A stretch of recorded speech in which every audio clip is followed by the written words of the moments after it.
নমস্কাৰ মোৰ চেনেললৈ আপোনালোকক স্বাগতম জনাইছো। আজি মই আপোনালোকৰ ওচৰলৈ এটা নতুন ৰেচিপি লৈ আহিছো। ৰেচিপিটো হৈছে মচুৰ দাইলৰ সৈতে ৰন্ধা কলডিলৰ ভাজি। প্ৰথমতে মই কলডিলখিনি ডাঙৰ ডাঙৰকৈ কাটি লৈছো।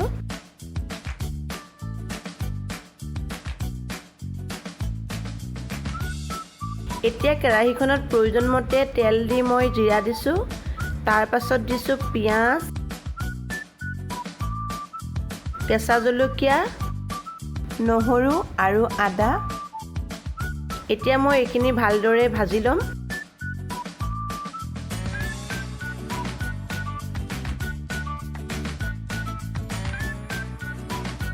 এইখিনি ভজা হৈ গৈছে। এতিয়া মই ইয়াত মচুৰ দালিখিনি দি আকৌ 2 মিনিটমান ভাজি ল'ম।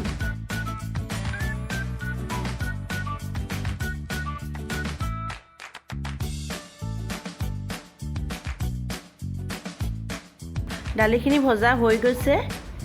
এতিয়া মই ইয়াত জালুকৰ গুড়ি, জলকীয়া গুড়ি, হালধি, ধনিয়া গুড়ি, মিট মছলা আৰু নিমখখিনি দি ভালদৰে ভাজি ল'ম।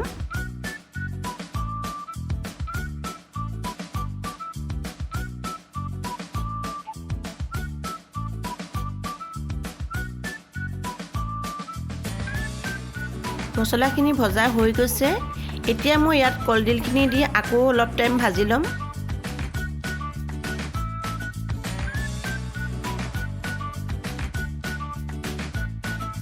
এই ৰেচিপিটো মই মোৰ শাহুমাৰ পৰা শিকিছিলোঁ।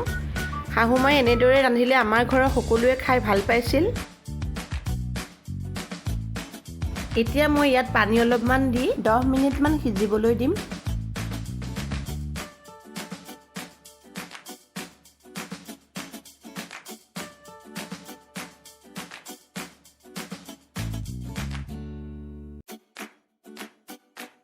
দহ মিনিটৰ পাছত কলডিল আৰু মচুৰ দালিখিনি ধুনীয়াকৈ মিলি পৰিছে।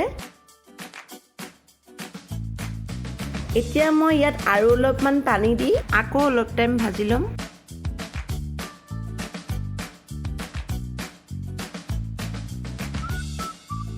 বন্ধু বান্ধৱীসকল, আপোনালোকে যদি মোৰ ভিডিঅ'টো চাই ভাল পায় তেনেহ'লে মোৰ চেনেলটো ছাবস্ক্ৰাইব কৰি দিব। মচুৰ দাইলৰ সৈতে ৰন্ধা কলডিলৰ ভাজি প্ৰস্তুত হৈ গৈছে। এতিয়া মই গেছৰ জুই নুমুৱাই দিম। আৰু এটা নতুন ভিডিঅ'লৈ অতি সোনকালে আপোনালোকৰ ওচৰলৈ আহি আছোঁ। আজিলৈ আহোঁ। ধন্যবাদ।